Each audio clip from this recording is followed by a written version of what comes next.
Hello. Hello. सबको हमारी आवाज़ सुनाई दे रही है? Yes sir. Yes sir. और वेट करें, बताइएगा कब शुरू करना है, ठीक है? अगर यदि अभी तो 12 पार्टिसिपेंट हुए हैं, और ज़्यादा हो जाए तो ज़्यादा बेटर है, क्योंकि आज का क्लास समझना बहुत ज़रूरी है।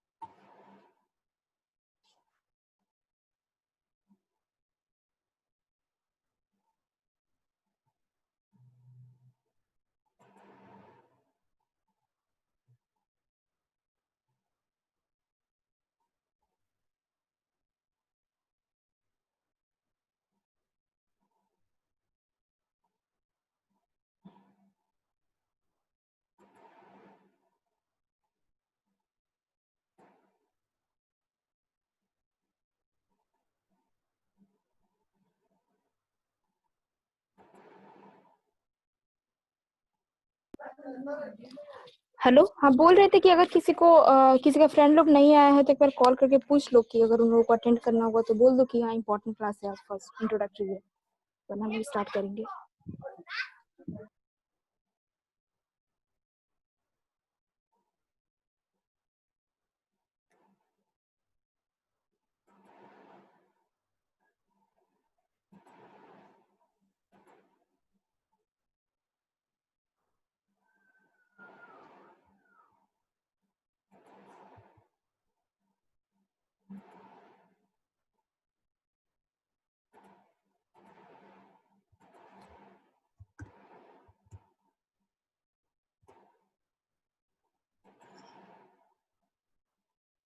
सिलेबस सारे आदमी को पता है?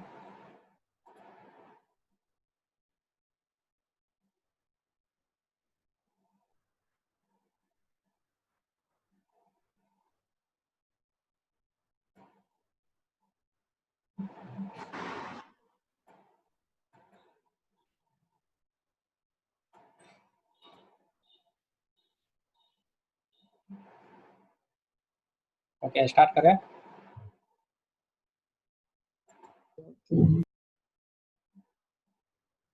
आवाज़ आ रही है सबको क्लियर? Yes sir. देखिए, चलिए स्टार्ट करते हैं। पहला है कि आइए आप लोग पहले सिलेबस देख लीजिए, सिलेबस को जान लीजिए कि सिलेबस क्या है, हमें क्या पढ़ना है। कोड तो पता है, सब्जेक्ट कोड 0517, एक्स के जगह पे 7 और 14 सॉफ्टवेयर इंजीनियरिंग। पहला है पढ़ना है, इसमें 14 यूनिट है, और जो कि बहुत छोटा छोटा यूनिट है।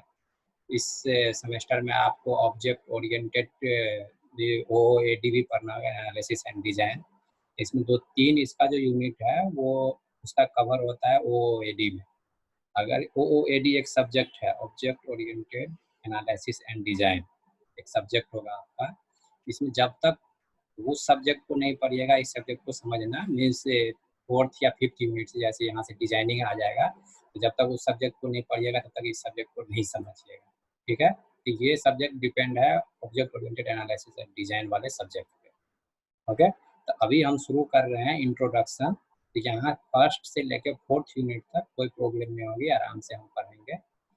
जब तक हमारा 5th यूनिट पे आएंगे तब तक आई थिंक वो भी सब्जेक्ट स्टार्ट हो जाएगा। आवाज क्लियर नहीं है। हमारे तरफ से तो क्लियर होना चाहिए।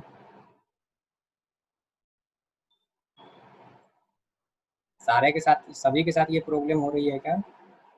नो सर, आवाज सही आ रही नो है। सर, हमें ठीक है। किसको प्रॉब्लम है? आप थोड़ा नेटवर्क में आइए, क्योंकि सुबह में भी हम एक क्लास लिए तो उसमें भी किसी किसी बच्चे के साथ प्रॉब्लम था। मेरे तरफ से आई थिंक प्रॉब्लम नहीं है,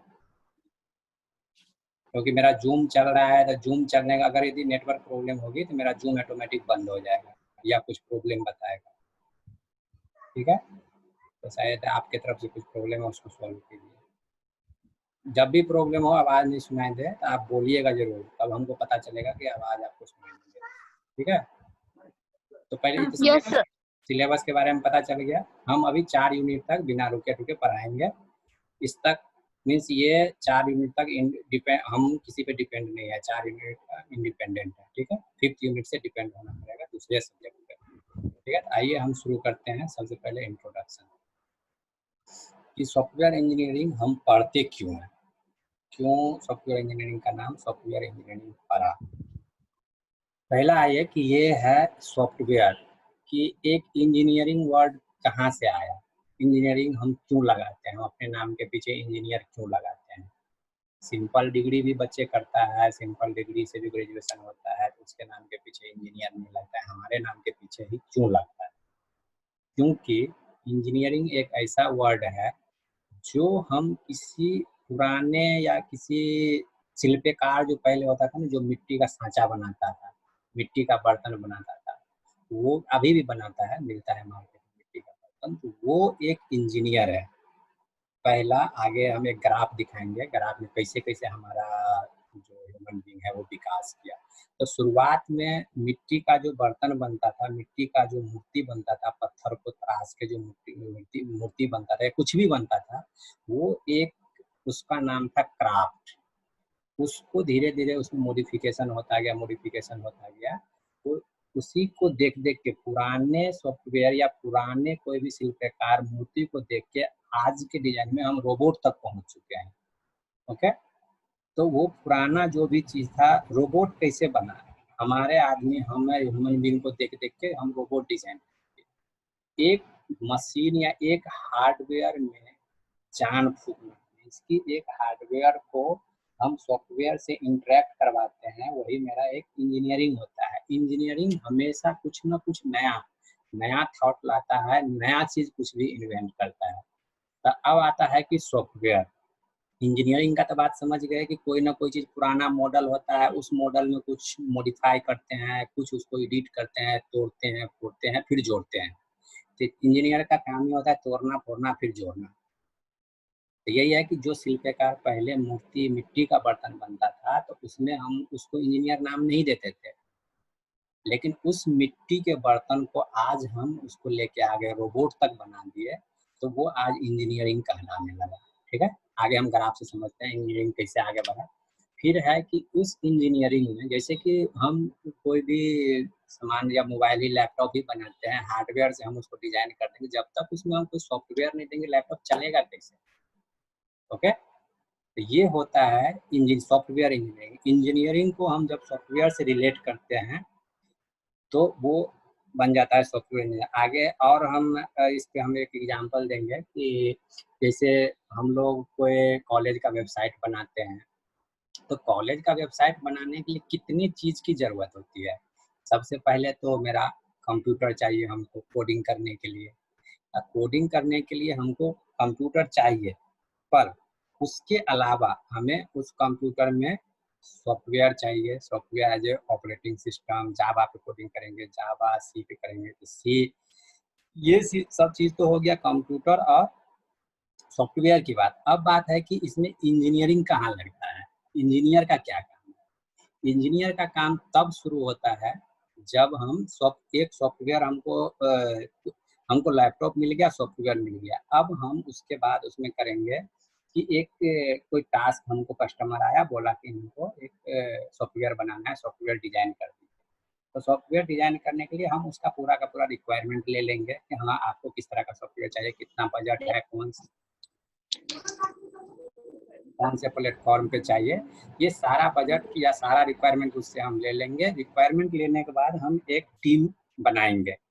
टीम मीन्स कि जो भी कंपनी को वो जाएगा प्रोजेक्ट, कस्टमर जिस कंपनी के पास आएगा, मान लीजिए हमारे कॉलेज में ही आया, हम ही सीएससी डिपार्टमेंट में, हमको मिला कि एक वेबसाइट बनाना है बैंक का, किसी एक प्रोफेसर को असाइन कर दिया जाएगा कि इसका पूरा प्रोजेक्ट हैंडल कीजिए।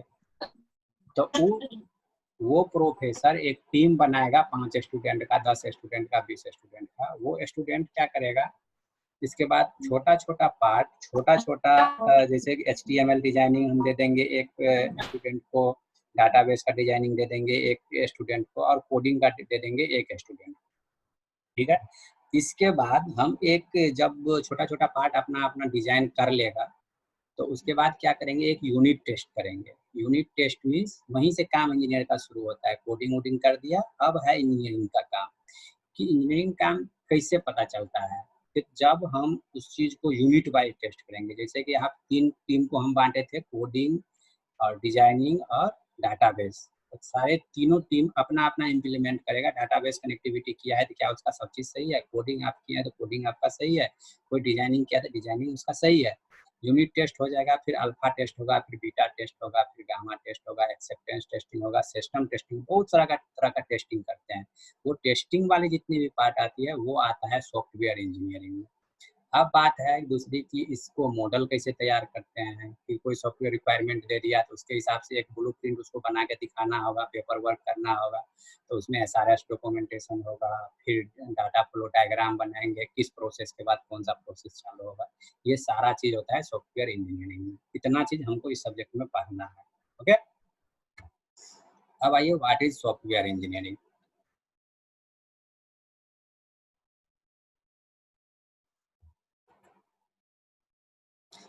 तो इसमें है engineering approach to develop software.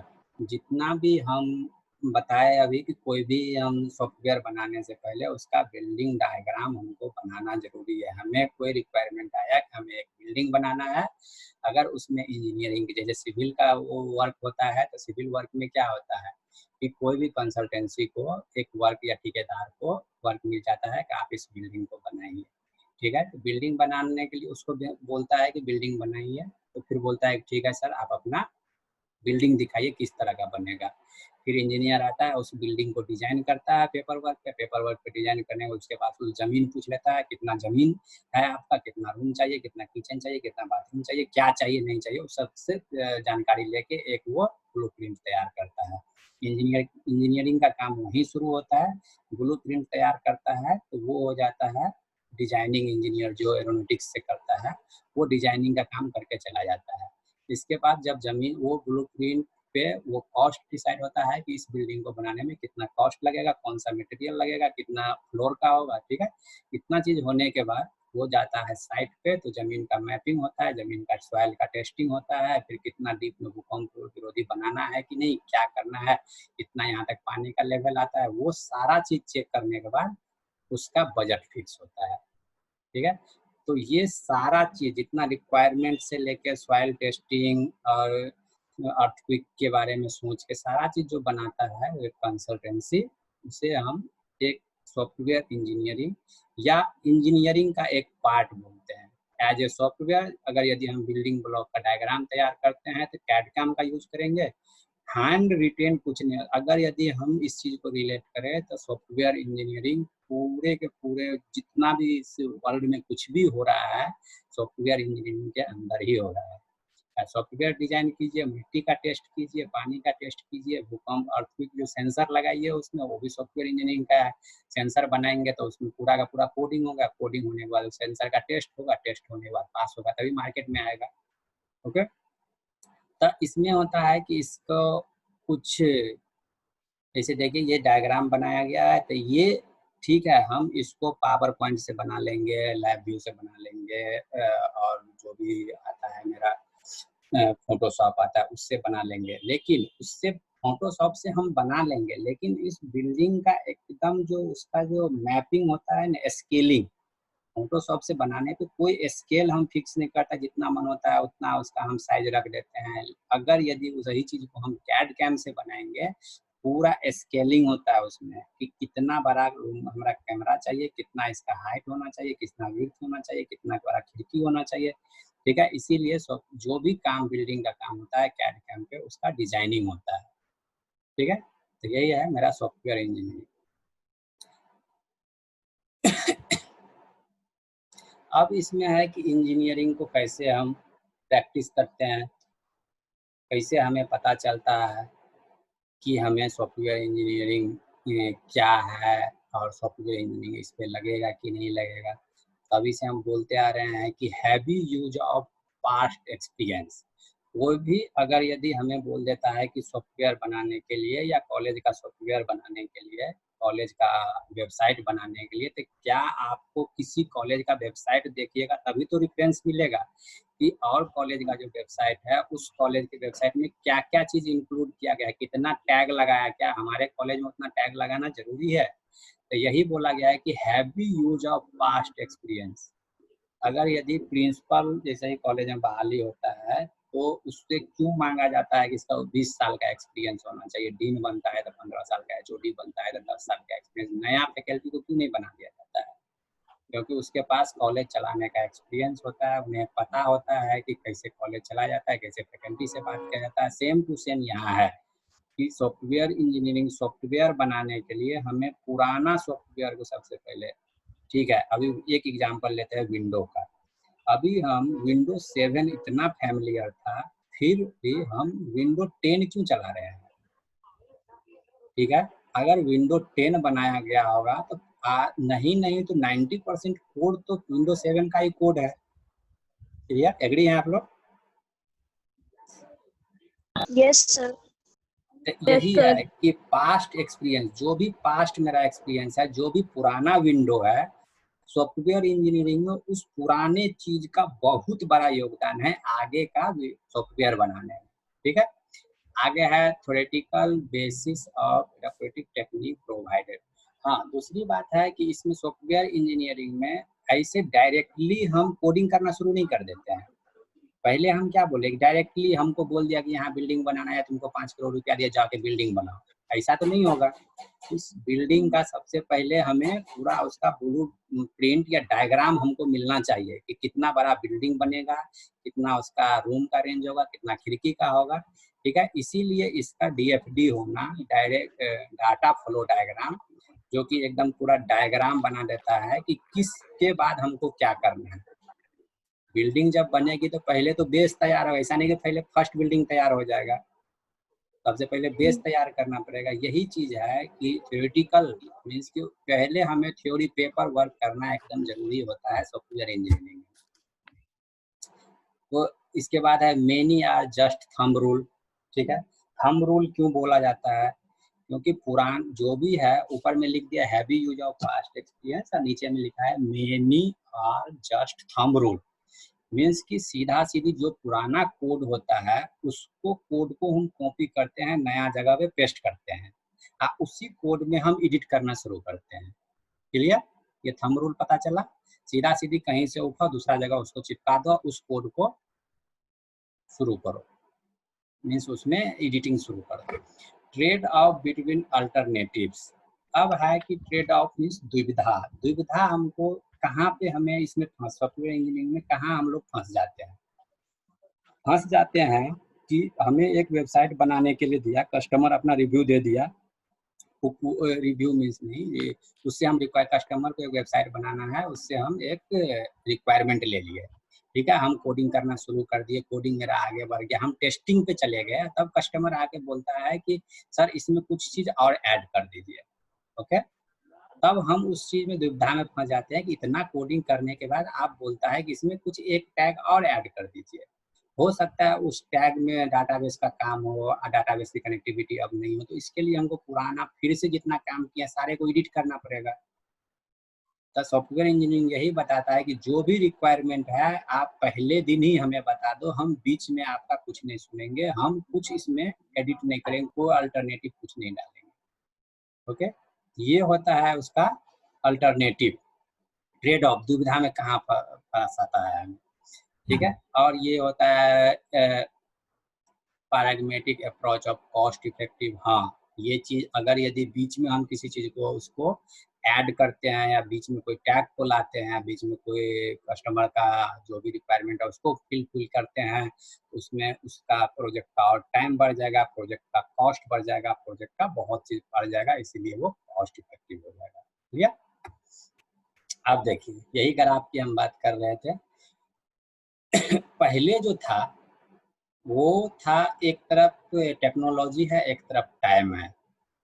ठीक है, तो जो हमें पहले एक आर्ट था, आर्ट को फिर क्राफ्ट में आया, क्राफ्ट से फिर इंजीनियरिंग होगा। पहले देखिए, जब हमारे पास आर्ट था, हमारे पास कोई सांचा नहीं था, कोई प्रीवियस कोड नहीं था। कुछ सांचा मीन्स क्या कि मिट्टी का जो कुम्हार बर्तन बनाता है, तो मिट्टी भगवान का मूर्ति बनाता है, तो उसमें कोई ना कोई सांचा रहता है उसके पास, उस सांचा में मिट्टी को डालता है, वैसा ही बन जाता है। ठीक है, तो ये आर्ट में क्या था, उसके पास पहले कुछ नहीं था। ठीक है। अब वो जैसे मन होता था वैसे कुछ मिट्टी का कोई बर्तन बना दिया, कोई भगवान बना दिया, कोई खिलौना बना दिया, कुछ भी बना दिया। तो इसीलिए उसको टाइम बहुत कम लगता था, टेक्नोलॉजी तो कुछ था ही नहीं। ओके, उसके पास ना उसको तोड़ने के लिए कुछ होता, पैर से मिट्टी को मिला देता था, पानी डालता था, हाथ से मिला उला के वो काम कर देता था। थोड़ा आगे जैसे बढ़ा तो आ गया, एक मिट्टी का मूर्ति बनाए और एक पत्थर का मूर्ति बनाए। अब आ गया क्राफ्ट, शिल्प। पत्थर की मूर्ति को बनाने के लिए टाइम भी ज़्यादा लगेगा, टेक्नोलॉजी भी लगेगा। टेक्नोलॉजी मीन्स कि उसको हथौड़ा चाहिए, छोटा सा वो क्या होता है, छेन कुछ बोलता है उसको, ये जो पत्थर को काटता है, जो भी नाम है, उसको वो दोनों चीज़ चाहिए। वो दोनों चीज़ कहाँ से आता है, तो वो कुछ ना कुछ तो टेक्नोलॉजी लगाता है, कुछ ना कुछ तो इंजीनियरिंग उसमें हुआ है जो हथौड़ा बना। तो उसमें थोड़ा टाइम भी ज़्यादा लगता है पत्थर की मूर्ति बनाने में, और थोड़ा टेक्नोलॉजी भी लगता है। उसके आगे आइए कि इससे थोड़ा विकसित हुआ तो बन गया इंजीनियरिंग, उसका नाम हम इंजीनियरिंग दे दिए। अभी के युग में क्या होता है कि क्राफ्ट में तो कोई सॉफ्टवेयर नहीं यूज होता था, कोई हार्डवेयर था यूज होता, सॉफ्टवेयर कोई नहीं यूज होता था। लेकिन अभी जैसे जैसे आगे बढ़ा, टाइम तो थोड़ा इंजीनियरिंग में ज़्यादा लगता है। अगर कोडिंग करने के लिए हमको बोल दे तो हमें टाइम तो ज़्यादा लगेगा, लेकिन वो एकदम परफेक्ट होगा, एकदम जो हमको चाहिए, जैसा चाहिए वैसा ही होगा। इंजीनियरिंग में यही बोल रहे, इसीलिए है कि ग्राफ देखिए, टेक्नोलॉजी का भी ग्राफ ऊपर की तरफ जा रहा है, टाइम का ग्राफ भी आगे की तरफ बढ़ रहा है।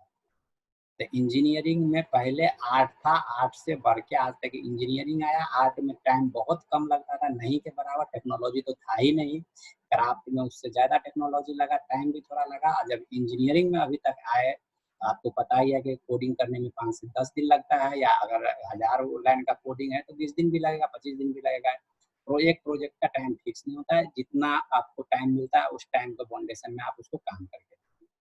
ओके, तो ये है कि उसका किस तरह से हम प्राचीन युग से लेकर अभी तक में आगे बढ़े हैं, इसका ये ग्राफ है। अब evolution of an art into A engineering discipline. Art को हम इंजीनियरिंग डिसिप्लिन में किस तरह से लेके आए। The early programmer used explanatory, also called build and fix style. जो भी पहले का प्रोग्रामर था, जो भी पहले का कुछ बनाता था, कोई सॉफ्टवेयर बनाता था, तो उसमें क्या था कि बनाया उसको फिक्स कर दिया, उसमें कोई चेंजेस नहीं। जैसे हम एक एग्जांपल देना चाहेंगे, एग्जांपल हम देते हैं, चलिए कोई भी हम एग्जांपल देना चाहते हैं, आगे हम बताएंगे कि उसमें बिल्ड एंड फिक्स क्यों होता था।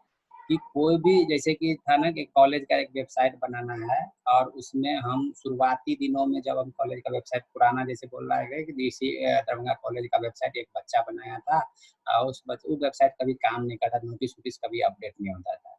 तो उसमें था कि जैसे एक होम टैग हो जाता है, एक लाइब्रेरी हो जाता है, एक स्टूडेंट हो जाता है, एक प्रोफेसर, एक डिपार्टमेंट, इस तरह से ऊपर में टैग आता है। तो टैग, कोई होम को टैग बनाया, और टैग बनाया वो वहाँ पे चिपका दिया, वो फिक्स कर दिया। बनाया और उसको फिक्स कर दिया, उसको देखने वाला कोई नहीं है, उसको एडिट करने वाला कोई नहीं है, तो वो हो जाता था बिल्ड एंड फिक्स। बनाया, फिक्स कर दिया, उसका मेंटेनेंस कुछ नहीं था। ठीक है, प्रोग्रामर प्रोग्रामिंग किया, एक बार प्रोग्रामिंग, अगर यदि ठीक है उसको लोग कोई एडिट करेगा, प्रोग्रामर को आप पैसा दीजिएगा या प्रोग्रामर हायर करिएगा, तब ना उसको बार बार अपडेट करता रहेगा। अगर यदि कोई उसको अपडेट देखने वाला ही नहीं है, तो सीधा सीधी एक बार जो बनाया शुरुआत में बना के वो फिक्स कर दिया, वो अभी तक फिक्स ही था। ठीक है, तो वो होता था पहले के प्रोग्रामिंग में। आर्ट से जब इंजीनियरिंग में आया था, अभी तो किसी के हाथ में दो तो वो आराम से उसको एडिट कर देता है। In the building and fix chemistry style, normally A dirty programmer is quickly develop.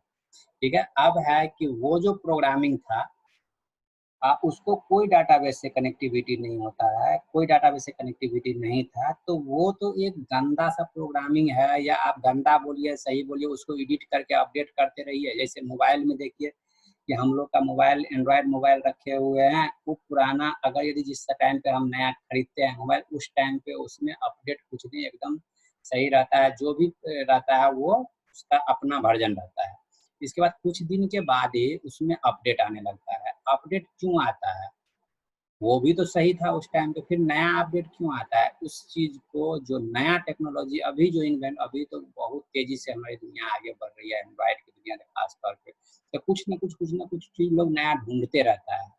अगर बिल्ट एंड फिक्स ही रह जाए तब तो हमारा पुराना मोबाइल पुराना ही रह जाएगा, नया में क्या आया हमें पता ही नहीं चलेगा। ओके, न्यूज चैनल लीजिए, अगर यदि बिल्ड एंड फिक्स कर दे तो पुराना न्यूज ही हमेशा दिखाते रहेगा, नया न्यूज आएगा ही नहीं। तो वो तो एकदम गंदा प्रोग्रामिंग हो जाएगा, गंदा प्रोग्रामिंग। मोबाइल एक बार हमको मिल गया, अगर वो अपडेट नहीं हो तो गंदा ही हो गया, मोबाइल में कुछ नया हमको मिलेगा ही नहीं। तो वो बोल रहा है कि अगर पुराना जो स्टाइल था बिल्ट एंड फिक्स वाला, वो एकदम गंदा प्रोग्रामिंग था और एकदम जो बोलो उसको एकदम गंदा चीज में रखा गया, कि हमें ऐसा सॉफ्टवेयर बनाओ जो हमेशा अपडेटेड होते रहे, ऑटोमेटिक अपडेट लेते रहे, बिल्ट एंड फिक्स नहीं होना चाहिए।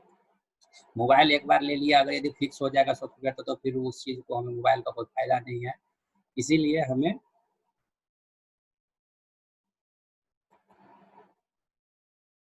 ठीक है, क्या हो गया ये? फिर नेक्स्ट लाइन है, the difference imperfection that the subsequently notice are fixed. हाँ, इसमें और भी था कि एक पुराना अगर यदि है उसमें कोई नोटिस एक बार आ गया है तो वो फिक्स ही है, वो नोटिस चेंज ही नहीं होगा। मीन्स हमारे मोबाइल में अगर यदि कोई, जैसे कि हम क्रोम पहले चलाते थे, नया क्रोम आया था तो उसमें बहुत सारा एरर था, जैसे विंडो 10 ही आया था तो उसमें बहुत सारा एरर था, तो हम लोग से हमेशा फीडबैक लेते रहता है, फीडबैक जैसा उसको दीजिएगा उस चीज़ को ऐसा वो अपडेट करेगा। ठीक है, तो वही है कि अगर यदि पुराना बिल्ट एंड फिक्स था तो वो अगर कोई नोटिस को एक बार या कोई टैग को एक बार फिक्स कर दिया तो वो चेंज नहीं होता था हमेशा, वो तभी हमको अच्छा लगेगा जब वो सब्सिक्वेंटली हमेशा नोटिस चेंज होते रहे। ठीक है, अब है कि what is wrong with the, जो भी पुराना स्टाइल था उसमें क्या गलत था, मीन्स क्यों नया स्टाइल या नया सॉफ्टवेयर हमको लॉन्च करना पड़ा। तो देखिए, पहला जो था एक्सप्लोरनरी, एक्सप्लोरनरी में क्या था कि कॉस्ट या प्रोग्रामिंग साइज, इसका तो प्रोग्रामिंग तो था ही नहीं, प्रोग्रामिंग एकदम गंदा था। मीन्स अभी जो हम पिछला में बताया कि programming means built and fix वाला प्रोग्रामिंग था, कि एक बार हम मोबाइल खरीद लेते तो मेरा वही पूरा मोबाइल है वही रहेगा, उसमें अपडेट कभी नहीं लेगा। तो प्रोग्राम साइज तो उसका फिक्स था, प्रोग्राम आगे बढ़ ही नहीं रहा था। लेकिन एफर्ट या टाइम जो था, एफर्ट तो उतना ही लग रहा था, टाइम तो जो एक बार लग गया, जितना टाइम वो टाइम लग गया, टाइम में कोई कमी नहीं था, एफर्ट में कोई कमी नहीं था, कॉस्ट उतना लग ही गया। अभी मोबाइल हम खरीदे, मान लो कि हमारा मोबाइल है 20,000 का, और आगे कुछ उसमें फ्यूचर ऐड होगा तो मोबाइल का दाम थोड़ी बढ़ जाएगा। अगर सेम जैसे कि सेम फीचर का हम मोबाइल 16 मेगापिक्सल कैमरा है और 16 मेगापिक्सल का कैमरा था, कुछ दिन के बाद ले तो मोबाइल का कॉस्ट तो वही रहेगा, लेकिन उसमें जो अंदर में सॉफ्टवेयर होगा उसमें चेंजेज आता है, उसका फीचर थोड़ा चेंज होता है। ठीक है, तो आगे आता है कि यही है रॉन्ग, उसके साथ क्यों क्या गलत था उसमें कि हमें सॉफ्टवेयर इंजीनियरिंग पर आना पड़ा। फिर सॉफ्टवेयर इंजीनियरिंग में क्या होता है कि प्रोग्राम साइज तो एकदम अच्छा रहता है, कॉस्ट और टाइम भी। इससे आगे आजकल आ गया है मशीन, मशीन की बात करते हैं तो रोबोट, रोबोट में क्या होता है कि प्रोग्राम साइज भी बड़ा होता है, कंट्रोलर लगता है, सेंसर लगता है, बहुत सारा चीज। लेकिन जो उसमें अगर सॉफ्टवेयर हम कोई बनाते हैं तो उसमें एफर्ट ज़्यादा लगाता है, रोबोट बनाते हैं तो उसमें एफर्ट कम लगाना पड़ता है, क्योंकि रोबोट खुद ब खुद काम करता है। और अगर यदि सॉफ्टवेयर में वेबसाइट बनाते हैं या कुछ और बनाते हैं सॉफ्टवेयर इंजीनियरिंग का यूज करके, तो उसमें हमें एफर्ट ज़्यादा हमेशा 1 या 2 आदमी चाहिए उसको सॉफ्टवेयर को हैंडल करने के लिए। लेकिन रोबोट को हैंडल करने के लिए रोबोट अपना ध्यान खुद रख सकता है, इसीलिए उसमें एफर्ट कम लगता है और टाइम कम लगता है। रोबोट बहुत जल्दी उसको कोई भी काम दीजिए उसको जल्दी काम कर देता है, क्योंकि वो थकता नहीं है, इसीलिए उसमें एफर्ट कम लगता है, टाइम भी कम लगता है। कॉस्ट का पता नहीं कॉस्ट क्यों इसमें कम बोला गया है, हो सकता है सॉफ्टवेयर इंजीनियरिंग में टेस्टिंग में ज़्यादा कॉस्ट लगता हो। ठीक है, तो ये है उसके साथ कि क्या उसके साथ गलत था, ये पूरा हम डिस्कस कर ही दिए हैं। An interpretation based on the human condition mechanism, कि ह्यूमन बीइंग जो है उस पे क्या ऐसा इफेक्ट पड़ा सॉफ्टवेयर इंजीनियरिंग का।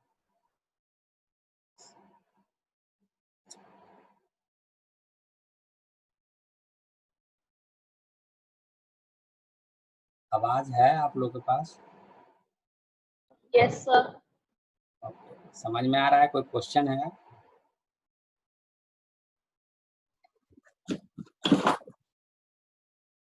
कोई क्वेश्चन पूछना चाहते हैं तो पूछ सकते हैं, इतना तो अभी तक में। नो सर, अभी तक क्लियर है।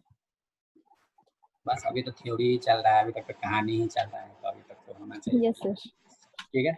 अब है कि हमारे पास दो तरह का, अगर यदि हम सॉफ्टवेयर इंजीनियरिंग की बात करें तो हमारे पास दो तरह का कंडीशन मैकेनिज्म होता है उस चीज को सॉफ्टवेयर इंजीनियरिंग को हैंडल करना। पहला होता है शॉर्ट टर्म मेमोरी, दूसरा होता है long term memory. Short term memory में क्या होता है, देखिए नीचे में एक अच्छा सा एग्जाम्पल दिया गया है, और इसे भी हम क्लियर कट बोलते हैं। शॉर्ट टर्म सिंपल सा एग्जाम्पल है, रैम और रोम जानते हैं, रैम और हार्ड डिस्क।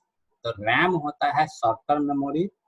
जैसे ही लैपटॉप स्टार्ट करते हैं तो सारा का सारा चीज हार्डवेयर में रहता है, ऑपरेटिंग सिस्टम सब चीज इंस्टॉल है मेरा हार्डवेयर में, हार्ड ड्राइव में। जैसे ही हम लैपटॉप स्टार्ट करते हैं हार्ड ड्राइव से ऑटोमेटिक आ जाता है रैम में, जो कि एक read only memory, random access memory है।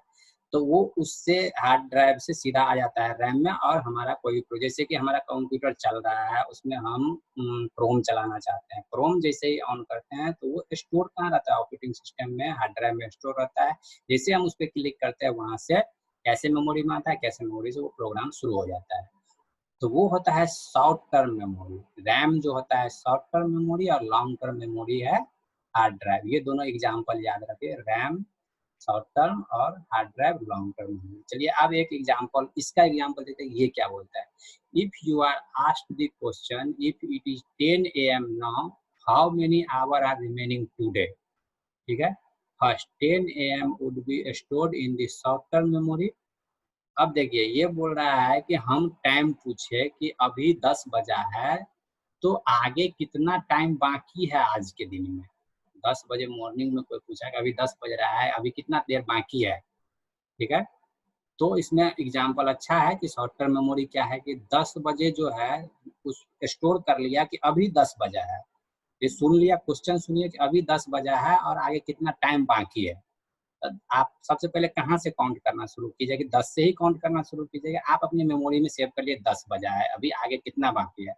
तो 10 बजा है, आपको प्रीवियस मेमोरी में जाइएगा तो आपको याद आएगा अच्छा 24 घंटा का दिन रात होता है। तो 24 पहले तो लॉन्ग टर्म मेमोरी में गए, 24 घंटा का दिन रात होता है। पहले तो आपको दिन पता होना चाहिए कितना घंटा का होता है। तो 24 माइनस 10। तब नेक्स्ट देखिए उसमें नेक्स्ट लाइन है, next a day is 24 hour long would be fetch from the long term memory. जो हम बताए कि हमें पता होना चाहिए कि डे कितना घंटा का होता है। तो पता चलता है कि मेरा डे होता है 24 घंटा का। तो वहाँ लॉन्ग टर्म मेमोरी में से 24 घंटा लेके आए, 24 माइनस 10 करेंगे। 10 शॉर्ट टर्म मेमोरी था, 24 घंटा लॉन्ग टर्म मेमोरी, उसमें से उतना घटाइएगा तो उसको डिफरेंस पता चल जाएगा, जो कि फिर उसको शॉर्ट टर्म मेमोरी में आके उसको आप जवाब दे पाइएगा। क्लियर? अब देखिए एक ग्राफ है यहाँ पे, शॉर्ट टर्म मेमोरी देखिए दो एरो बना हुआ है, एक आ रहा है एक इनपुट। यहाँ पे देखिए ये इनपुट ले रहा है और ये आउटपुट दे रहा है। मीन्स यहाँ पूछा कि अभी 10 बजा है और आगे चल के हमें बताओ कि कितना टाइम बाकी है। ये कोई भी आदमी कस्टमर, मान लो कि एक कस्टमर था, वो क्वेश्चन पूछा कि अभी 10 बजा है, आगे हमें बताओ कितना टाइम बाकी है। वो 10 आया शॉर्ट टर्म मेमोरी में, शॉर्ट टर्म मेमोरी में यहाँ आके स्टोर हो गया। ठीक है, स्टोर होने के बाद ये थोड़ा प्रोसेस किया कि मैंने अपने दिमाग पे जोर डाला कि एक दिन में कितना घंटा होता है या एक दिन में कितना आवर होता है। तो इसको पता चला कि यहाँ लॉन्ग टर्म मेमोरी में 1 day is equal to 24 hour save था। तो ये यहाँ से फैच किया, और ये शायद लाइन गलत हो गया, ये यहाँ आना चाहिए। ठीक है, ये यहाँ पे आया, प्रोसेस किया, प्रोसेस में वो इसको समझ में आ गया कि 24 घंटा का दिन रात होता है। यहाँ से 10 आ गया, 24 माइनस 10 प्रोसेस किया पूरा। प्रोसेस करने के बाद शॉर्ट टर्म मेमोरी को आउटपुट दिया, आउटपुट फिर ये एक को मिल गया। क्लियर? ये पूरा ग्राफ देखिए ब्रेन का एकदम दिमाग का वो बनाया गया है। क्लियर है? Yes sir. कोई क्वेश्चन है तो पूछ सकते हैं अभी तो, लॉन्ग टर्म और शॉर्ट टर्म में। इंटरव्यू का क्वेश्चन तो हमेशा ये चीज पूछता है, शॉर्ट टर्म मेमोरी क्या होता है, लॉन्ग टर्म मेमोरी क्या होता है। रैम और रोम जो होता है वो शॉर्ट टर्म मेमोरी होता है, और हार्ड ड्राइव मैग्नेटिक डिस्क जो भी होता है एकदम लॉन्ग टर्म होता है। कैसे मेमोरी, रैम, रोम सब। चलिए आगे आता है व्हाई स्टडी सॉफ्टवेयर इंजीनियरिंग। आप क्यों पढ़ते हैं software engineering? Software engineering obvious सी बात है कि हम शुरू से ही अब तभी से बोलते आ रहे हैं कि जो भी प्रोग्रामिंग हम करते हैं छोटा छोटा पार्ट में, या एक प्रोग्राम कॉलेज का वेबसाइट हमको बनाने के लिए मिलता है ये, तो इस एक ये क्या करता है कि ये अपना प्रोग्राम